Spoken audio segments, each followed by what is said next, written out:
Come uncle and aunties, we are the wise speakers and we are Theodore, Rena, and Glennis. Today we are going to talk about mass shooting in the United States. What is a mass shooting? A mass shooting is an act of violence in which one or more suspects use firearm to kill or harm several individuals in an unarmed environment, typically occurring quickly. Rena, can you tell us more about mass shooting? Mass shootings usually do not include gang related incidents, shootouts, or military conflict. These circumstances often involve the intentional targeting of victims. Mass shootings, however, are generally random, can come from personal motives, psychological issues, or be executed as a form of terrorism. What is the history of mass shootings in the United States?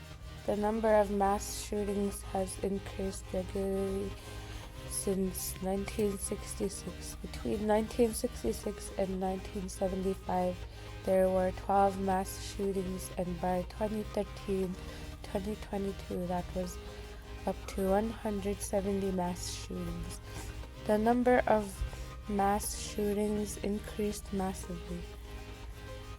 It became particularly more frequent after 2000, with a 33% of mass shootings in U.S. history after that year.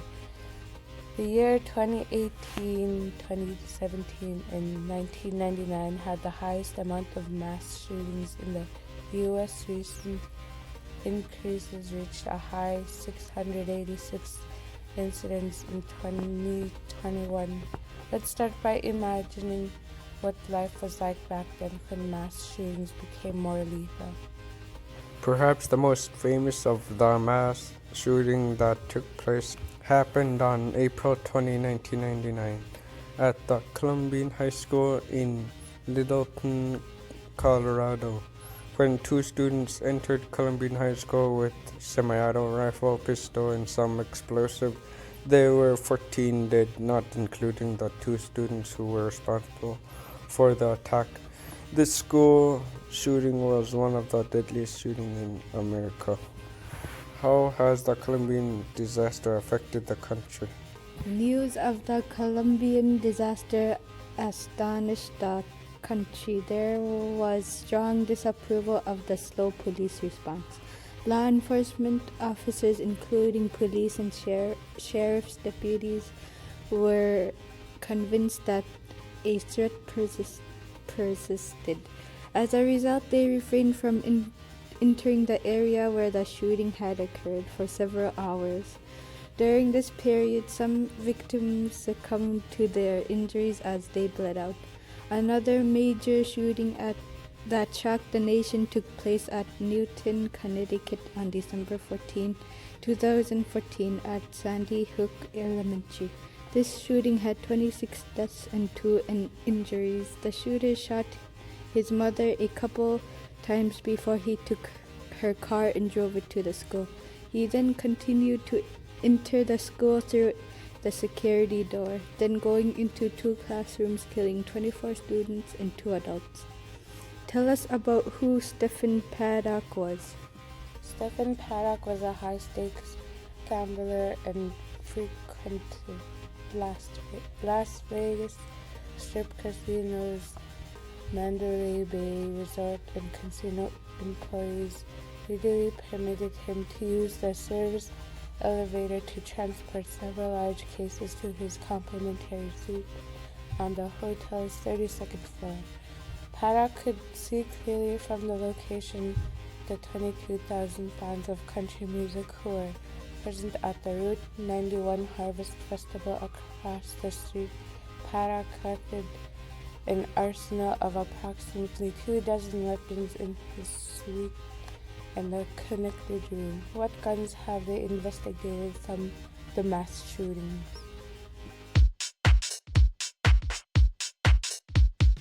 Was from the AR family, and many had been modified with pump stocks that enabled the shooter to mimic fully automatic fire.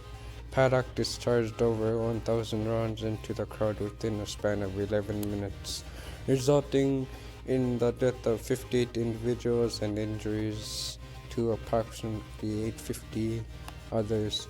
It was the most deadly mass shooting incident in the history of the United States. How have numbers changed over the past few decades? The frequency of mass shootings in the United States has risen markedly over the past few decades. The total number of gun-related deaths in the U.S. has increased, although mass shootings constitute a smaller percentage of all firearm deaths.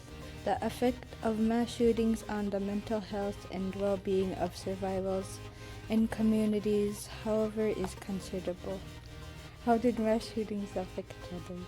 School shootings impact mental health, academic performance, and overall well-being for students across the country when they happen. Students also may experience traumatic stress syndrome, anxiety, and depression. It also may hurt the students' future by preventing them from going to college because of their experience of school shootings. It may also affect their grades and attendance. Teachers may experience burnout, increased stress, and having difficulty creating a safe learning environment. How did it affect families too? While families struggle with fear and grief, each family, even those not involved, are affected for a long time by school shootings, which also affected the relationship between the school, parents, local government, and law enforcement. After a school shooting, enrollment in schools reduced as families with money moved away from the area. Parents may also be scared to send their children to school because they want their children to be safe while they are away from them. How did schools respond to mass shooting? School responded with more safety drills, more security door locks, and school policies to keep the school safe, especially after mass shooting. Example with drills is that the school will go on lockdown. Everybody will be in a teacher's class with the doors locked, windows closed, and everybody in a hiding spot where nobody is visible. Students will stack up tables by the door to prevent the shooter from entering and blocking the window from the shooter outside. Safety drills include fire lock, down active shooter, and evacuation drills are carefully designed to prepare students and educators to face an emergency with confidence. How did the government react to shootings? The government has taken responsibility for the public's safety by training to prevent, prepare for, and respond to active shooter incidents in the United States and abroad. The FBI is dedicated to collaborating with its partners to ensure the safety of schools, workplaces, places of worship, healthcare facilities, transportation centers, government buildings, and other public gathering areas, as well as communities. People in charge, like lawmakers, often try to make rules about guns to keep everyone safe. How are the police handling mass shootings? From being used, and they want to make sure that people who want to buy guns are checked first. Also, police officers are learning better ways to handle situations where someone might be shooting so they can help keep communities safe. What are the major sides of gun control versus gun rights debate? Gun control is attempting to limit the owning or buying of guns, while gun rights is the right to own a gun. Gun control is pushed for by people who want to reduce violence and believe that gun control will help accomplish this goal. Gun rights in the Second Amendment in the Bill of Rights, which guarantee the right of the people to bear and keep arms, shall not be infringed. This means that you are able to own a gun to protect yourself from criminal activity and tyranny. What are some different prevention methods and what can be done to protect others? Police prepare themselves by responding to people who have mental health illness, people who feel like they are going to harm themselves or others. Community members are trained to intervene with emotional CPR and mental health first aid to people in need of care to appropriate health, mental health treatment. School securities are trained to proactivate presence in school. One fact about mass shooting is most mass shootings take place at a workplace or a school. The shooters are 95.7% men.